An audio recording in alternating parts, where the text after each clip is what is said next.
यही यशवीर सिंह यहाँ पार्लियामेंट में उस तरफ से गए, वी नारायण स्वामी का उन्होंने बिल खींच लिया। इस पार्लियामेंट में, इसी लोकसभा में सर, सबसे पहले बिल में यदि उसका कॉलर पकड़ने के लिए कोई आया तो यही मैडम श्रीमती सोनिया गांधी जी। और इसीलिए कहा उसने कि जो महिला है सर, आज यदि सारे पुरुष यहां मौजूद हैं तो उसका कारण महिला है। यदि महिला नहीं होती तो पुरुष का कोई एग्जिस्टेंस नहीं होता। यदि ये महिला रिजर्वेशन यहाँ आया है तो महिलाओं को अधिकार मिलेगा, मिलकर रहेगा, दुनिया की कोई ताकत इसको नहीं रोक सकती है। मुलायम सिंह यादव ने कहा यदि बीजेपी नहीं होती तो आज के डेट में हमारे सांसद नहीं बचते। आपने तो सांसदों की हत्या करने की कोशिश की। इसी सदन के सदस्य थे, राज्यसभा के भी सदस्य थे, इनके पार्टी के बड़े नेता थे अपोजिशन के। वो कहते हैं कि परकटी महिलाएं आ जाएंगी। क्या महिलाओं के लिए इस तरह की बातें होनी चाहिए? इन दो महिलाओं का, लेकिन सोनिया जी ने अपने पूरे भाषण में न गीता मुखर्जी का जिक्र किया, न सुषमा स्वराज का जिक्र किया। यह किस तरह की राजनीति है? अपना क्रेडिट लेना चाहती हैं कि हमारा बिल है। ये बिल आपका नहीं है। आप जो बिल लेकर आए वो गलत बिल है। और यदि इसके लिए किसी ने आंदोलन किया तो वो गीता मुखर्जी है, वो सुषमा स्वराज है। आज जब मैं पार्लियामेंट के लिए चल रहा था तो मेरी माँ आज एम्स देवघर में भर्ती है सर। उसने मुझे फोन किया कि बेटा यदि पार्टी तुमको मौका देती है तो आज इस बिल के बारे में जरूर। निशिकांत जी। माननीय अध्यक्ष जी, माननीय अध्यक्ष जी, कांग्रेस या उसके समर्थक दल किस तरह से लोकतंत्र का गला घोटते हैं वो मैं उदाहरण हूं। मैं गांव में पैदा हुआ, मेरे माँ पिताजी आज भी गांव में रहते हैं। आज जब मैं पार्लियामेंट के लिए चल रहा था तो मेरी माँ आज एम्स देवघर में भर्ती है सर। उसने मुझे फोन किया कि बेटा यदि पार्टी तुमको मौका देती है तो आज इस बिल के बारे में जरूर बोलो। और इसीलिए कहा उसने कि जो महिला है सर, आज यदि सारे पुरुष यहां मौजूद हैं तो उसका कारण महिला है। यदि महिला नहीं होती तो पुरुष का कोई एग्जिस्टेंस नहीं होता। और आज चूंकि कांग्रेस की गलतफहमी है, गलती है सर, और ये जितने अपोजिशन के लोग हैं वो इतने वर्षों तक इस बिल को लेकर नहीं आए। हमारे माननीय प्रधानमंत्री जी ने ये नैतिक साहस दिखाया, हमारी पार्टी ने ये नैतिक साहस दिखाया। आज हम बिल लेकर आए हैं कि इनके पेट में दर्द हो रहा है सर। हम बरसों से सुनते रहे सर कि जननी जन्मभूमिश्च स्वर्गादपि गरीयसी, यत्र नार्यस्तु पूज्यन्ते रमन्ते तत्र देवता। लेकिन क्या हुआ? इस देश में महिलाएं स्कूल एजुकेशन के लिए परेशान थी।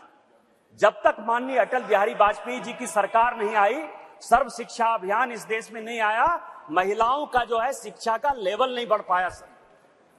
महिलाएं यदि बच्चियां स्कूल जाती थी तो उनको जो है खाना बनाकर जाना पड़ता था सर। और इसको जब हमारे प्रधानमंत्री जी ने देखा तो मिड डे मील स्कीम जब तक कि सरकारी स्कूलों में लागू नहीं हुआ तब तक महिलाओं की संख्या, बच्चियों की संख्या नहीं बढ़ी सर। और उसके बाद जो सबसे बड़ा प्रॉब्लम था, इस देश के प्रधानमंत्री ने जो सबसे बड़ी बात की कि उनको सम्मान दिया सर।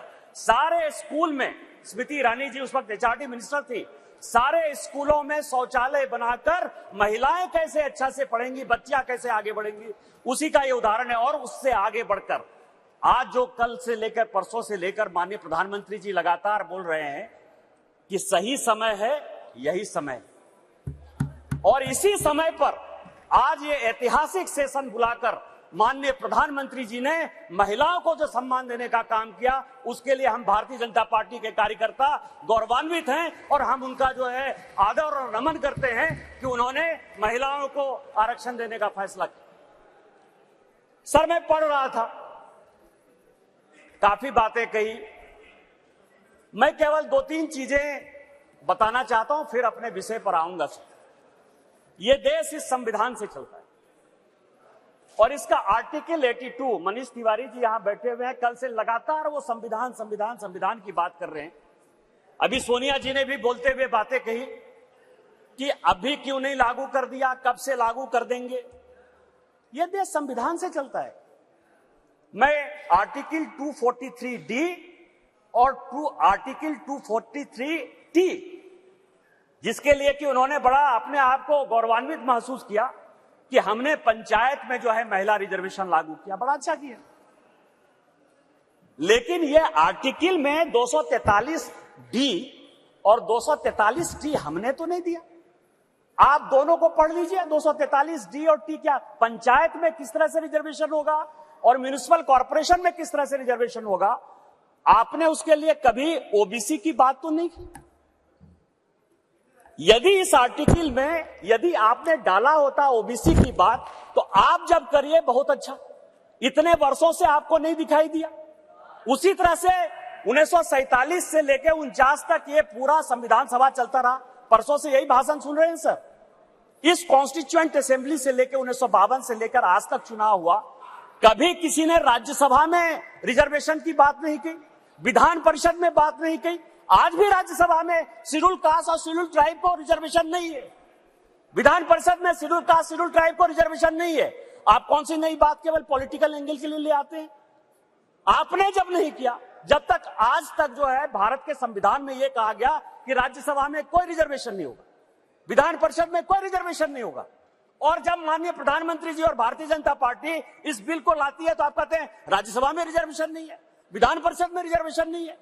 आप पंचायत में कहिए कि कोई ओबीसी को रिजर्वेशन नहीं होगा, चाहे म्युनिसिपल कॉर्पोरेशन में कोई ओबीसी को रिजर्वेशन नहीं होगा। और आर्टिकल 82 है सर, जो एडजस्टमेंट ऑफ ईच सेंसस की बात कर रही है और सीट बढ़ाने की बात, सब पढ़ लीजिएगा इस आर्टिकल को। इसमें कहा गया है कि 2026 तक सभी चीजों को हमने फ्रीज कर दिया है। आप अनकॉन्स्टिट्यूशनल काम करना चाहते हैं, आप उसके ऊपर जो है कहते हैं कि 2024 से लागू कर दीजिए, तुरंत सुप्रीम कोर्ट में जाएगा और सुप्रीम कोर्ट में तुरंत वो स्टेप डाउन हो जाएगा। क्या आप चाहते हैं कि महिलाओं को रिजर्वेशन नहीं दें? और जिस तरह से आप केवल राजनीति के माध्यम से इस महिला रिजर्वेशन को लॉलीपॉप बनाते रहे, घुमाते रहे, वही भारतीय जनता पार्टी करे। हमारे प्रधानमंत्री जी हैं जो कहते हैं कि जिसकी मैं शुरुआत करता हूं उसका अंत भी करता हूं। यदि ये महिला रिजर्वेशन यहां आया है तो महिलाओं को अधिकार मिलेगा, मिलकर रहेगा, दुनिया की कोई ताकत इसको नहीं रोक सकती है। लेकिन इनके यहां क्या दिक्कत है सर? इनके यहां सबसे बड़ी दिक्कत है, और अभी जितने स्पीकर बोलने वाले हैं सर, वो स्पीकर 2026 में ये आर्टिकल 82 पढ़िए, संविधान को जो है पढ़िए, जो संविधान में लिखा हुआ है कि सेंसस होगा, सेंसस के बाद डिलिमिटेशन होगा और डिलिमिटेशन के बाद जो है हम उसको लागू करेंगे। और ये आर्टिकल 82 कह रहा है, ये 82 कह रहा है।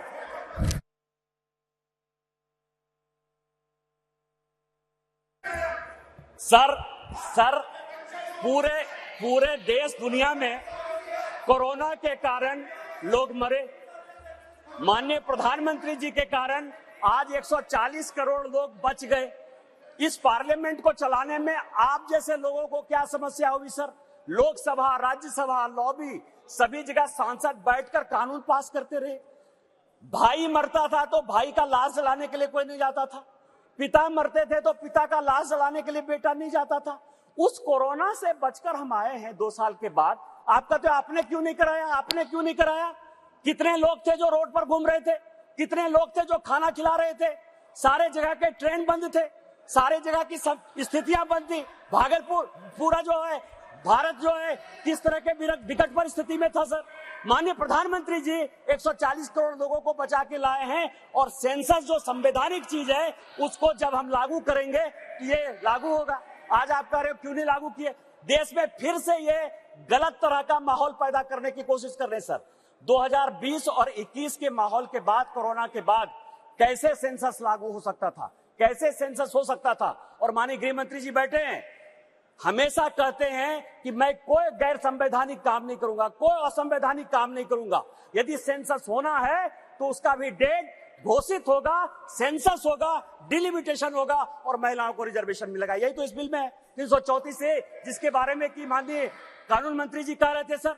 लेकिन क्या समस्या है कि ये अपने जो 26 पार्टियों का एक जो घमंडिया गठबंधन बनाया है सर, इंडी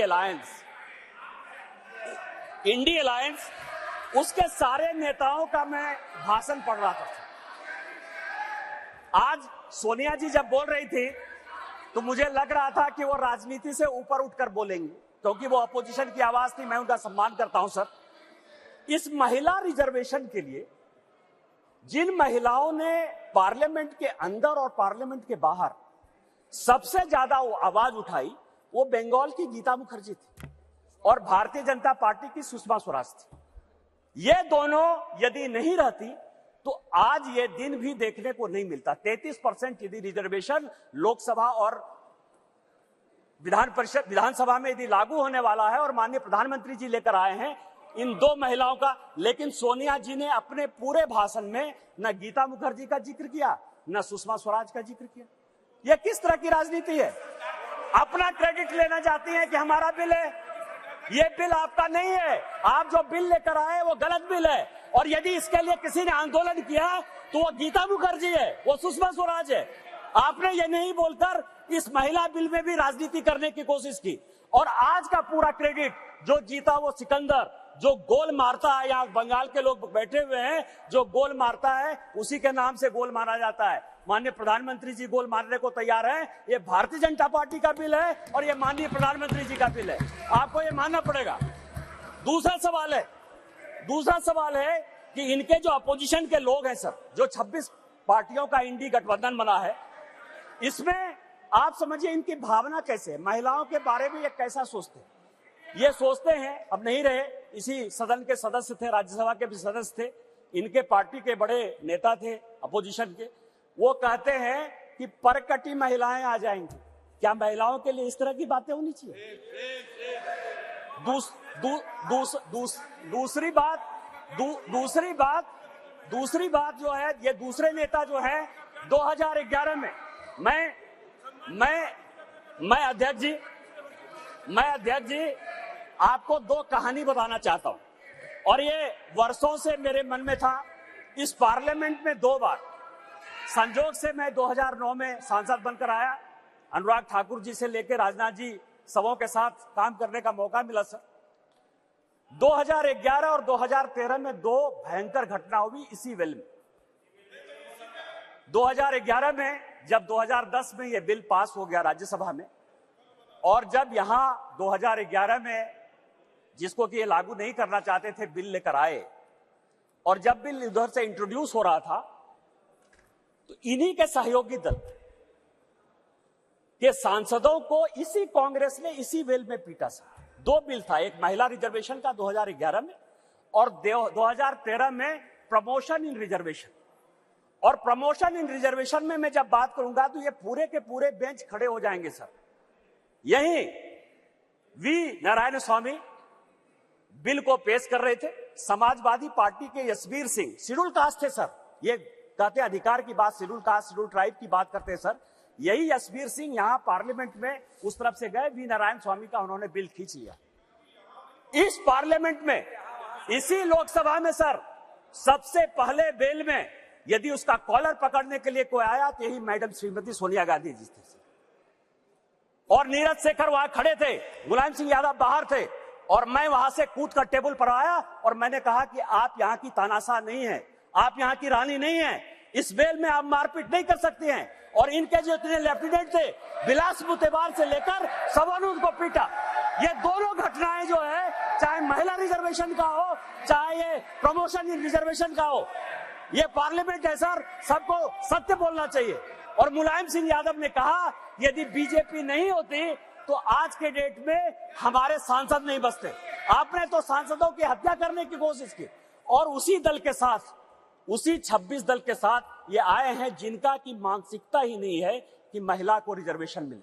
चाहे वो राष्ट्रीय जनता दल है, चाहे वो समाजवादी पार्टी है, चाहे इनके सारे मुस्लिम एमपी है, चाहे कोई भी पॉलिटिकल पार्टी जो इनको सपोर्ट कर रही है सर, और उन्हीं के दबाव में ये कानून के विरोध में जाकर, इस संविधान के विरोध में जाकर, और उसके सारे उदाहरण है कि 96 से लेके आज तक क्यों नहीं लागू हुआ, उसी के कारण ये कभी ओबीसी रिजर्वेशन की बात करते हैं, कोटा विद इन कोटा की बात करते हैं, राज्यसभा में जो है उसको अधिकार देने की बात करते हैं, विधान परिषद में क्यों नहीं रिजर्वेशन दिया उसकी बात करते हैं, फिर वो बात करते हैं कि 2024 से क्यों नहीं लागू होगा।